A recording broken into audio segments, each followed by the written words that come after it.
The absolute mass of one molecule of substance. अब सुनो, एक मॉलिक्यूल का मास दिया हुआ है, तो मास ऑफ वन मॉलिक्यूल कितना है?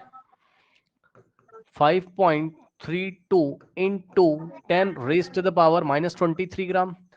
सुनिए ध्यान से, ये वन मॉलिक्यूल का मास है। अगर हम 6.1 मोल का मास निकाल लें, तो 1 मोल का मास ग्राम में निकाल कर ग्राम को हटा के यू लिख दें, तो वो उसका मॉलिक्यूलर मास आ जाएगा। तो mass of 1 mole molecules, 1 mole molecule का मास निकालने के लिए इसको हम क्या करेंगे? एवोगैड्रो नंबर से मल्टीप्लाई करेंगे। यस और नो? बताइए जल्दी से।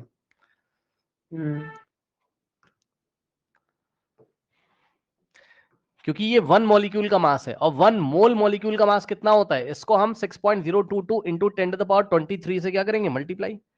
ये देखिए 6.022 इंटू 10⁻23 से मल्टीप्लाई करेंगे, बस अब हो गया। इसको आप इसके साथ मल्टीप्लाई कर लीजिए, 6.022 इंटू 5.32 इंटू और ये वाला बेस सेम है, तो पावर ऐड हो जाएगी, यानी कि 10⁻23 माइनस 23। तो यहां से क्या हो जाएगा? 6.022 इंटू 5. ये देखिए इस तरीके से 6.022 इंटू 5.32 कितना हो गया? 32.03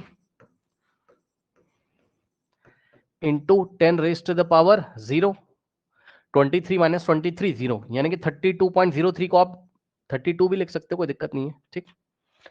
इंटू 10⁻01 होता है, 32 इंटू 1 32, और ग्राम आ गया। ग्राम को हटा के अगर हम क्या लगा देंगे? यू, तो मॉलिक्यूलर मास आ जाएगा। मॉलिक्यूलर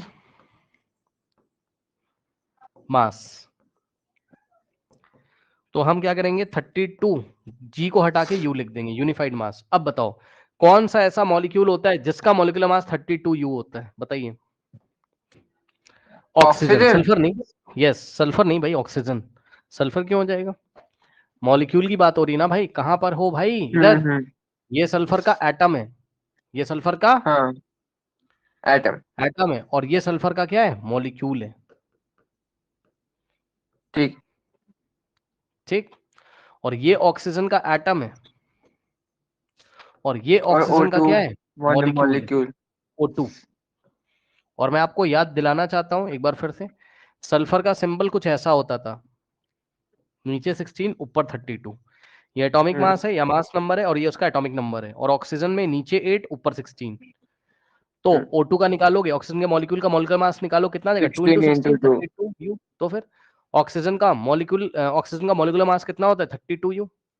तो उसने हमसे पूछा था, क्वेश्चन पढ़ लीजिए, उसने हमसे पूछा था what could this substance be? So the answer is this substance is oxygen. Oxygen. कर लीजिए इस क्वेश्चन को, फिर हम आगे बात करते हैं।